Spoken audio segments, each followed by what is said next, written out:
मेरा नाम सैयद उमैर अली है और मैं आपके कोर्स वीडियो एडिटिंग, एनिमेशन और वीलॉगिंग का इंस्ट्रक्टर हूँ। बाय प्रोफेशन मैं एक वीडियो एडिटर हूँ, लेकिन इसके साथ साथ मैं और भी बहुत सारे जॉब रोल्स कर चुका हूँ जो कि किसी तरह इस फिल्म मेकिंग और ब्रॉडकास्ट से रिलेट करते हैं। मैं एज अ ब्रॉडकास्ट प्रोड्यूसर भी काम कर चुका हूँ, मैं एज अ डायरेक्टर भी काम कर चुका हूँ, बल्कि अभी भी मैं कई प्रोजेक्ट्स में लाइव स्पोर्ट्स ब्रॉडकास्ट में एज अ प्रोड्यूसर काम करता हूँ। और उसके अलावा कुछ प्रोजेक्ट्स पे मैंने साउंड डिज़ाइन भी किया, कलर ग्रेडिंग भी की। तो मैं कह सकता हूँ कि मैं एज अ कलरिस्ट और साउंड डिज़ाइनर भी काम कर सकता हूँ। ओवरऑल अगर मैं बात करूँ तो ये सारी चीज़ें रिलेट करती हैं, जितने भी मैंने अभी नाम लिए, ये सारी चीज़ें रिलेट करती हैं आपके फिल्म मेकिंग और ब्रॉडकास्ट के प्रोफेशन से। वीडियो एडिटिंग जो हमारा मेन सब्जेक्ट है, वो इस वक्त मेरी कोर स्ट्रेंथ है, क्योंकि मुझे इस वक्त फील्ड में कोई 18 साल हो गए हैं। और जब मैंने अपने प्रोफेशन का आगाज़ किया था तो वो वीडियो एडिटिंग से ही किया था। तो मैं आपको अपने स्टार्ट के बारे में बताता चलूँ कि किस तरीके से मेरा कैरियर स्टार्ट हुआ। मुझे एक बचपन में कैम कोडर, एक जो हैंडी कैम होता है सुपर 8 टेप वाला, वो मेरे वालिद साहब ने मुझे गिफ्ट किया।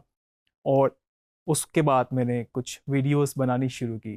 मैं अपने दोस्तों को जमा करता और उनके साथ हम लोग कुछ ड्रामा बनाते, कुछ हम लोग कुछ री एनेक्टमेंट्स करते, कुछ हम लोग छोटे से स्किट्स बनाते, और जस्ट फन के लिए हम उस वक्त वो चीज़ें वहाँ पर उस वक्त बनाया करते थे। अब हम उनको रिकॉर्ड तो कर लिया करते थे, और उसके बाद कई चीज़ें ऐसी होती थी जो कि हम सीक्वेंस में करते थे, या मे बी एक दिन हम बहुत थक जाया करते थे, फिर हम नेक्स्ट डे जाके दोबारा से शूट किया करते थे। तो उन सब चीज़ों को कंपाइल करने के लिए हमने फिर अपने वीसीआर का सहारा लिया, और हम उसको अपनी टेप से रिकॉर्ड करते एक नई टेप के अंदर, वीसीआर के अंदर। और उसके बाद फिर हम उसमें different versions, different takes, different दिनों की रिकॉर्डिंग साथ साथ उसको हम जोड़ते।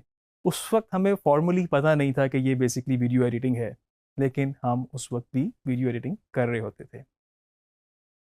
मुझे उस वक्त भी ये रियलाइज़ नहीं हुआ था कि मैं इसको एज अ प्रोफेशन अपनाऊंगा, लेकिन इंटरमीडिएट के बाद मैंने एक शॉर्ट कोर्स में एडमिशन लिया, जिसमें एनिमेशन थी, जिसमें फोटोशॉप था, डिज़ाइनिंग के कुछ कोर्सेज थे, 3D स्टूडियो मैक्स वगैरह, और साथ साथ उसमें वीडियो एडिटिंग भी शामिल थी।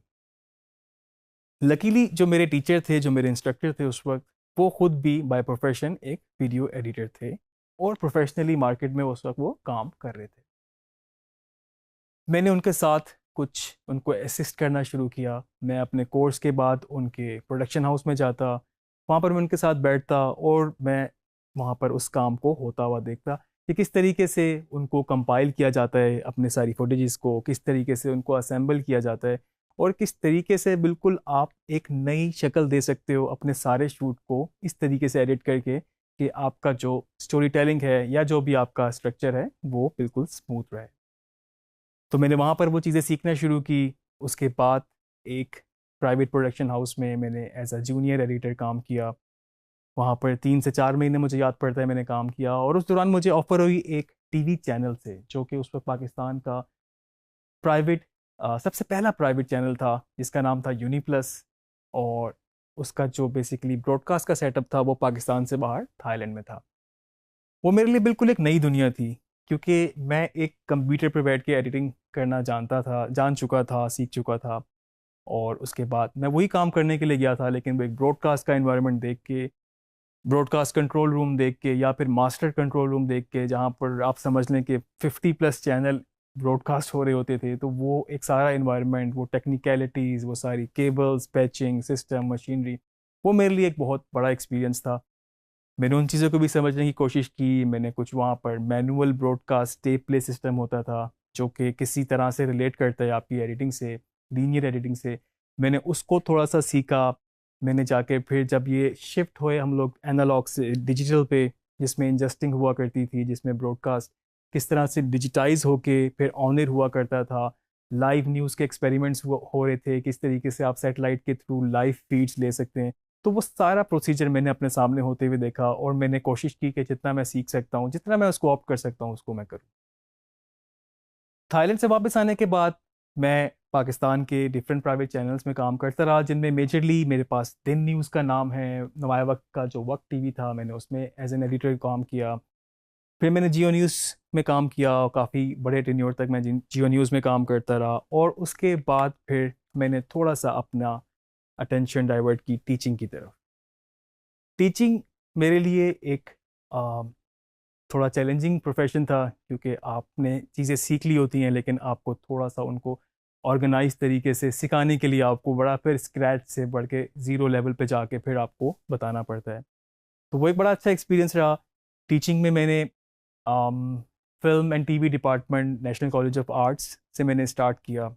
एज अ विजिटिंग फैकल्टी में वहाँ पे पढ़ाता रहा, वीडियो एडिटिंग पढ़ाई, साउंड डिज़ाइन पढ़ाया मैंने वहाँ पर। उसके अलावा मैं यूनिवर्सिटी ऑफ लाहौर में मैंने कलर ग्रेडिंग पढ़ाई, मैंने वीडियो एडिटिंग पढ़ाई। The Millennium Universal College Roots का जो एक उनका कॉलेज है बेसिकली, वहाँ पर मैंने वीडियो एडिटिंग पढ़ाई, साउंड डिज़ाइन पढ़ाई। और उसके अलावा मैं institute of art and culture में भी वीडियो एडिटिंग पढ़ा चुका हूँ। करंटली मैं इस वक्त लाइव स्पोर्ट्स ब्रॉडकास्ट, स्पेशली जिसमें क्रिकेट है, उसके लिए काम कर रहा हूँ as a ENG producer. Majorly मैंने PSL, जो पाकिस्तान में 2-3 PSL लास्ट अभी हुए हैं, मैं PSL 4 से इन्वॉल्व हूँ। और उससे के अलावा जितने भी इस वक्त क्रिकेट रिलेटेड इवेंट हुए हैं, इंटरनेशनल इवेंट्स जो यहाँ पर होते रहे हैं, उसमें मैं एज अ ENG प्रोड्यूसर काम करता रहा हूँ, जिसमें एडिटिंग भी शामिल थी, जिसमें कुछ कंटेंट क्रिएशन भी शामिल थी, कुछ डिजिटल के लिए, कुछ ब्रॉडकास्ट के लिए, कुछ स्टूडियो शोज़ के लिए। साथ साथ मैं आपको ये भी बता दूं कि इन सारी चीज़ों के साथ साथ कुछ प्रोजेक्ट्स मैंने पाकिस्तान से बाहर अब्रॉड भी मैंने कुछ काम किया। मैंने कतर में फैशन TV दोहा के लिए एक प्रोजेक्ट किया, फिर अबू धाबी जाके मैंने एक प्रोजेक्ट किया, और उसके अलावा पाकिस्तान में भी मैं डिफरेंट फ्रीलांस प्रोजेक्ट कर रहा हूँ।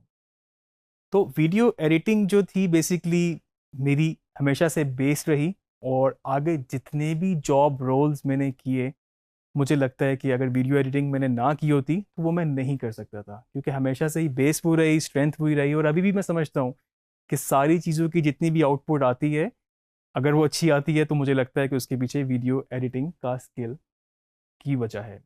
इसके साथ साथ एक चीज़ और मैं आपको यहाँ ऐड करना चाहूँ कि आजकल वीडियो एडिटिंग की डिमांड बहुत है। आपने फ्रीलांस मार्केट में तो देख लिया होगा कि कितनी जॉब्स हैं, कितने आपको फ्रीलांस प्रोजेक्ट्स मिलते हैं, आप लोकली भी काम कर सकते हैं। और उसके साथ साथ आपके पास जिस तरह से अपवर्क है, फाइवर है, उस पर भी आप काम कर सकते हैं। आप जॉब के साथ साथ भी कुछ पार्ट टाइम इसको लेके चल सकते हैं। मेरा ख्याल से स्किल आना ज़रूरी है, और उसके बाद आपके पास पॉसिबिलिटीज़, ऑप्शंस बेतहाशा होंगी। ये सारी बातें बताने का, ये सारी चीज़ें आपसे शेयर करने का मेरा एक मकसद ये भी था कि मैं आपको थोड़ा सा मोटिवेट कर सकूं, क्योंकि जब मैंने काम शुरू किया था तो मुझे भी काफ़ी मुश्किल होती थी। मेरी भी कोशिश होती थी कि मैं पहले स्टेप को छोड़ के डायरेक्ट चौथी सीढ़ी पे चढ़ जाऊं और जाके मैं एडिटिंग करना शुरू हो जाऊं। लेकिन वो सारी थ्योरेटिकल हिस्ट्री, बैकग्राउंड्स और बिल्कुल स्क्रैच से शुरू करना, ये सब फेज़ मैंने भी गुजारा है। और उसके बाद फिर जाके मैं आके कुछ मैंने काम करना शुरू किया, और आहिस्ता आहिस्ता आपके सामने मैं इस वक्त की कोर्स आपको करा रहा हूँ।